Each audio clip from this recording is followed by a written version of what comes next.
नमस्कार दोस्तों। हम एनसीईआरटी हिस्ट्री 12वीं क्लास के संदर्भ में कुछ पढ़ रहे थे। लगभग हमने पढ़ लिया था और दो दो या तीन लेसन और बचे हुए हैं ना। तो इस प्रकार से हम 12वीं क्लास को हम पढ़ लेंगे पूरी को। हिस्ट्री का सब्जेक्ट चल रहा है हमारा। तो सभी दोस्त या सभी प्रतियोगिता परीक्षाओं की तैयारी करने वाले सभी छात्र इस जो क्लास जो चल रही है हमारा जो जो सीरीज चल रही है, ये वो पर्सन है जो एनसीईआरटी में से बनाए गए हैं। पूरे एनसीईआरटी के वो पर्सन है। 12वीं क्लास के लिए तो महत्वपूर्ण पर्सन है ही है।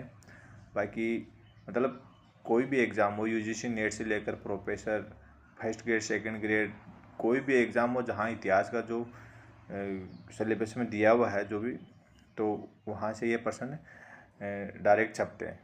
तो सभी ध्यान रखें। तो इन पर्सनों को मतलब रिवाइज करें बार बार में, और ये स्टेटमेंट वाले पर्सन होंगे जो डायरेक्ट छपेंगे। तो इसलिए हमारा लेसन है आज का विद्रोही और राज 1857 का आंदोलन। जो 1857 की क्रांति हुई थी ना, उसके बारे में ये पाठ है। तो इसके बारे में कुछ मतलब हम बातें करेंगे और अच्छे अच्छे प्रश्नों को लेकर आया हूँ मैं। कम से कम 7-8 प्रश्न होंगे और उसी 7-8 प्रश्नों में लगभग 40-50 प्रश्न बन जाएंगे, है ना। ऐसा नहीं है कि 7-8 प्रश्न ही है, क्योंकि हर एक पर्सन के स्टेटमेंट है। तो स्टेटमेंट का मतलब क्या है, 7-8 पर्सन है तो उसमें 4-4 स्टेटमेंट है, तो 40 तो वैसे ही बन गए और 10-20 मैं बता दूंगा, तो 70-80% हो जाएंगे, तो लेसन पूरा हो जाता है ना। तो इस प्रकार से मतलब आप मतलब अपनी तैयारी या 12वीं क्लास की तो ये है ही है। बाकी सभी बच्चों के लिए इम्पोर्टेंट जो क्लास होने वाली है, तो सभी बच्चे ध्यान से पढ़े। तो बिना देरी के हम इसको स्टार्ट करते हैं पढ़ना। तो हमारा पहला प्रश्न हो जाएगा, मतलब ये जो लेसन है विद्रोही और राज 1857 की क्रांति के बारे में है। तो पहला ही प्रश्न हमारा क्या है, 1857 के विद्रोह के कारणों के संदर्भ में कौन सा कथन सही है। सही पूछा है ना, कथन सही पूछा है। तो यही ऐसे ही प्रश्न आते हैं, कथन। आप 4 कथन देंगे, ऐसा थोड़ी है कि 1857 की क्रांति का एक कथन बताइए। वो तो लाइनेवार प्रश्न हो जाता है ना, तो फिर कोई एक ही प्रश्न बना। तो इसके 4 कथन है। आप देखते हैं कौन सा सही है कौन सा नहीं है। 1857 की क्रांति ऐसा नहीं है कि एक दिन में ही हुई थी भाई, आज करेंगे 1857 की क्रांति, ठीक है, ऐसा नहीं था। कोई भी देखो देश और दुनिया में जहाँ कहीं भी कोई क्रांतिकारी राष्ट्रवाद फैला है या फिर किसी प्रकार का आंदोलन हुआ है या किसी प्रकार का किसान आंदोलन, कोई भी आंदोलन हुआ है, वो एक दिन में नहीं होता है। ध्यान रखना आप सब लोग।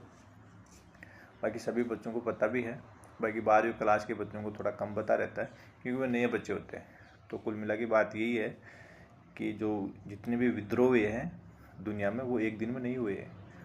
उसको कुछ समय लगा है। लगभग 10 साल भी लग सकते हैं, 15 साल भी लग सकता है ना। धीरे धीरे लोगों के मन में आक्रोश पैदा हुई, भावनाएं पैदा हुई, फिर एक दिन उसको तो फूटना है। तो घर में भी आप देख सकते हो कि घर में जो भी मतलब लोग परेशान हो जाते हैं, एक बार तो मतलब संयम करते हैं कि भाई ठीक है, फिर एंड में मतलब एक क्रांति आती है ना। वही क्रांति 1857 की क्रांति थी। तो अब देखो, क्रांति तो 10 मई 1857 को हुई है ना। तो इससे पहले के कारण क्या क्या रही वो देखो हमें। पहला कथन ये है वेलेजली की सहायक संधि।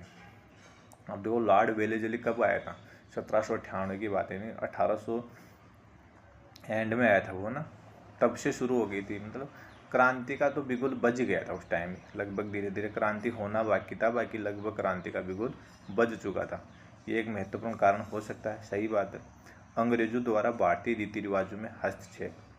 अंग्रेज आए थे, मतलब भारत के जो रीति रिवाज थे उन पर मतलब कुछ ने तो अपना अधिकार या कुछ ने खो दिया, या फिर उस जो कल्चर थी, मतलब यहाँ के जो रहन सहन खान पान, उनको चेंज करना शुरू कर दिया, उसमें हस्तक्षेप करना शुरू कर दिया। ये भी कारण बन गया, लोगों में आक्रोश की भावना पैदा होने का एक कारण ही था।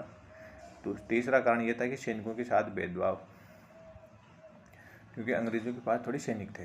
अंग्रेज वहाँ से कम ही आए थे, शुरू में आए थे, यहीं से सैनिकों को बनाया, मतलब फूट डालो राजगुरु की नीति अपनाई अंग्रेज़ों ने। मतलब कुछ लोग भी थे ऐसे जो जमींदार साहूकार और बेचारे बेरोजगार सैनिक क्या करते हैं, मतलब सैनिकों में भर्ती होने, सरकार तो अंग्रेजों की थी उस टाइम। तो कुल मिला के सैनिकों के साथ भेदभावपूर्ण व्यवहार भी हुआ। फिर बाद में, शुरू में तो ले लिया, फिर बाद में ऐसा करने लगे। चर्बी वाले कारतूस का प्रयोग, ये एक तात्कालीन कारण हो सकता है ना।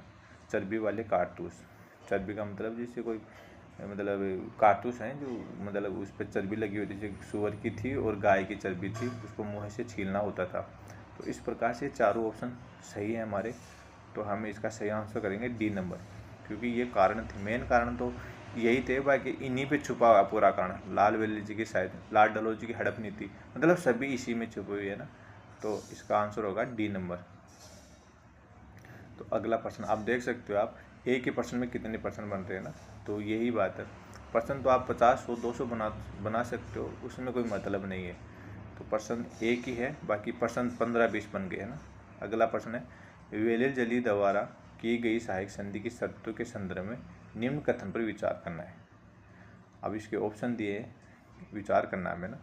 अंग्रेज अपने सहयोगों की बाहरी और आंतरिक चुनौतियों से रक्षा करेंगे। देखो, लॉर्ड वेलेजली ने सहायक संधि शुरू करी थी 1798, तो उसमें एक मतलब एक रूल या कोई पॉलिसी शुरू करी थी कि भाई हम मतलब आपको मतलब सहायता देंगे और आप हमारे अंडर में हो जाओ, कि बाहरी कोई युद्ध करेगा या आपसे उसकी भी सहायता करेगी। क्योंकि भारत में उस टाइम क्या था, मतलब छोटी छोटी रियासतों में बटा हुआ था, और अंग्रेज़ों को पता चल ही गया था कि भाई ये जो यहाँ पे राजा महाराजा हैं, छोटे मोटे बड़े भी थे, तो उसको अपने अधिकार में कैसे करें। तो उसने कुछ उपाय निकाले, और मतलब बड़े बड़े राजा तो राजा बने हुए थे, बाकी जो छोटे शासक थे उनको अपने अधिकार में करना शुरू कर दिया। उनको लालच दिया है कि हम आपकी सहायता करेंगे, जो भी कोई बाहरी राजा आपके विरुद्ध कोई मतलब युद्ध करने की कोशिश करेगा तो हम करेंगे उससे युद्ध। तो इस प्रकार से उसने मतलब लालच दिया, तो इस प्रकार से छोटे शासक उसके कंट्रोल में आने लग गए। सहयोगी पक्ष अंग्रेजों की अनुमति के बिना युद्ध तो कर सकता था, किंतु संधि नहीं। देखो, कोई कुछ नहीं कर सकता था। जैसे मान लो कोई भी राजा है, मतलब वो अंग्रेजों के पक्ष में चला गया, बाकी युद्ध कुछ नहीं कर सकता वो, मतलब अंदर अपने अंदर का जो राज्य का अंदर का वो जो प्रशासन राजनीति वही कर सकता है, बाहरी कुछ नहीं कर सकता। और वहाँ पे अंग्रेजों की एक टुकड़ी भी रहती थी, है ना। सहयोगी पक्ष के भू क्षेत्र में एक सैनिक टुकड़ी तैनात थी। देखो, मैंने बताया कि ये सैनिक टुकड़ी रहती थी कि वो पूरे निगरानी रखती थी। तो कुल मिला के बात इस प्रश्न में यही है कि लॉर्ड वेलेस्ली जो सहायक संधि शुरू करी गई थी, वो उसमें मतलब अंग्रेजों का ही पक्ष था, अंग्रेजों का ही हित था, बाकी कुछ नहीं था ना। तो इसका आंसर हो जाएगा 1 और 3। 1 और 3, 2 नंबर का इसका गलत आंसर होगा। तो आप भी इसके बारे में सोच सकते थे, मतलब आपके सामने काफ़ी देर तक ये प्रश्न रहता है और अपना उत्तर चुन सकते हो आप। इससे क्या आपकी स्ट्रांग होती है तैयारी, और फिर ऐसे सोच सकते हो कि सर ने अब क्या बताया, हमने क्या सोचा था। 8-10 प्रश्न है, उसमें कितने गलत हुए और कितने सही हुए, है ना। तो ऐसे ही प्रश्न वहाँ आते हैं, बड़ी एग्जामों में तो ऐसे प्रश्न छपते हैं डायरेक्ट, है ना। तो इसका सही आंसर होगा 1 और 3। अगला प्रश्न है हमारा, 1857 के विद्रोह के संदर्भ में कौन सा कथनों पर विचार करना हो। सत्य की बात है ना, सत्य कौन सा कथन पूछा है। तो अवध में विद्रोह सबसे लंबे समय तक चला। अवध यूपी में होता है अवध। अवध 1856 में अवध को अपने कंट्रोल में ले लिया था ना, अवध को। कि उस समय लॉर्ड डलहौजी था शासक। 1857 की क्रांति हुई थी, 1848 से लेकर 1856 तक लॉर्ड डलहौजी गवर्नर था, गवर्नर जनरल, है ना, भारत का बन गया था उस टाइम। तो मतलब उसके अधीन था पूरा देश। तो उसने मतलब एक हड़प नीति अपनाई, है ना, विलय नीति, कि भाई जिस भी शासक का मतलब कोई उत्तराधिकारी नहीं होगा तो वो मेरा मतलब मेरे अधीन में हो जाएगा। इस प्रकार से हड़प नीति का एक सिस्टम था। तो अवध में विद्रोह सबसे लंबे तक चला, ये बात तो सही है। पंजाब इस विद्रोह का सक्रिय केंद्र था। देखो, पंजाब थोड़ी था, पंजाब तो बहुत दूर था ना। तो इसका सक्रिय केंद्र मेरठ था ना, मेरठ, नसीराबाद, हमारे राजस्थान में मेरठ, नसीराबाद तो फिर बाद में आया था, पर मेरठ था इसका। 10 मई को मेरठ में विद्रोह शुरू हुआ था, तो केंद्रीय सक्रिय था मेरठ। तो इसका आंसर एक ही सही होगा, सही पूछा हमने, 1 नंबर।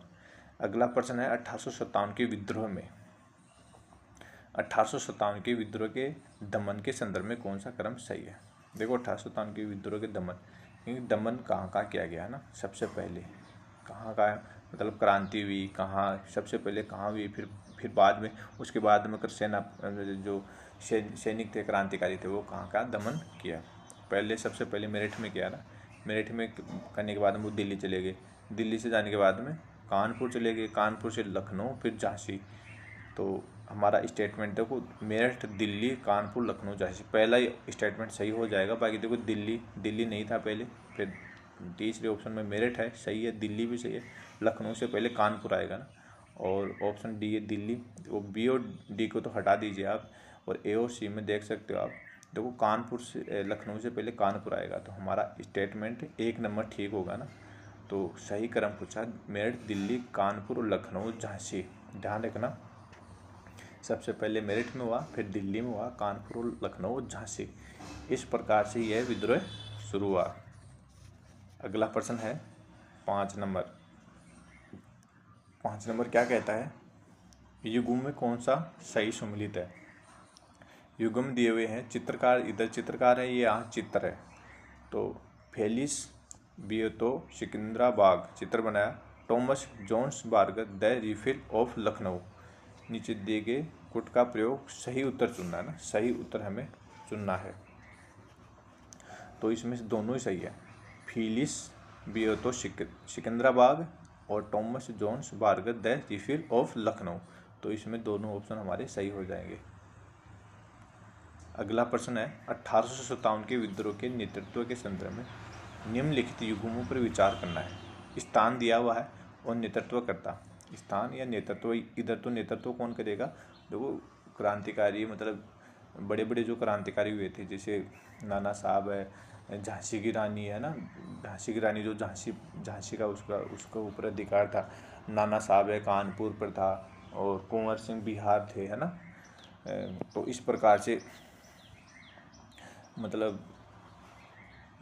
एक बड़ा शासक भी होता है ना क्रांतिकारी, और उसके नेतृत्व में सारे नीचे काम करते हैं छोटे मोटे क्रांतिकारी, उसी प्रकार से नेतृत्व करता। छोटा नागपुर कोल आदिवासी ना, छोटा नागपुर झारखंड छत्तीसगढ़ वाला वो इधर है छोटा नागपुर। आदिवासी गोनू, वहाँ पे जो था ना, वो क्या नाम है उसका, गोनू ने करा था या फिर किसने करा था, तो गोनू था, नेतृत्व करता गोनू था उधर, है ना, ध्यान रखना। बिहार और आरा सब बच्चे जानते हैं, जमींदार कुंवर सिंह, देखो बिहार या फिर आरा आ जाए कोई दिक्कत नहीं है, कुंवर सिंह। जैसे कानपुर नाना साहिब सब जानते हैं, कानपुर नाना साहिब, झांसी की रानी थी, बेगम हजरत महल, अवध लखनऊ थी, है ना। इस प्रकार से दिल्ली पर करा था बहादुर शाह जफर द्वितीय। क्रांतिकारियों ने सबसे पहले मतलब नेतृत्व करता करने को लोग बहादुर शाह जफर को तो चुना था, फिर उसी के नेतृत्व में सारी क्रांति हुई थी, 1857 की क्रांति। तो नाना साहेब मतलब कानपुर के थे, वो कानपुर के मतलब उसका नेतृत्व करा था, और फिर वो 1858 में मतलब नेपाल चले गए थे। फिर ऐसे इस प्रकार से इसकी कहानी है।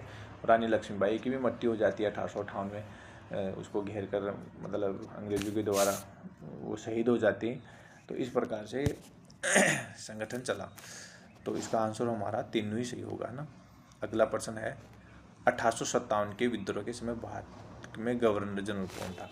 देखो 1857 का जब विद्रोह हुआ था 10 मई 1857 में, उस समय की बात है, ऐसा नहीं है कि पूरे 1857 की जो वर्ष चला था उसकी बात नहीं है। देखो मार्च 1857 तक तो लॉर्ड डलहौजी था, लगभग 56 तक, 56 एंड मान लो आप, 56 तक मतलब 56 तक मान लो आप कि 56 तक तो लॉर्ड डलहौजी था, फिर लॉर्ड कैनिंग आया था।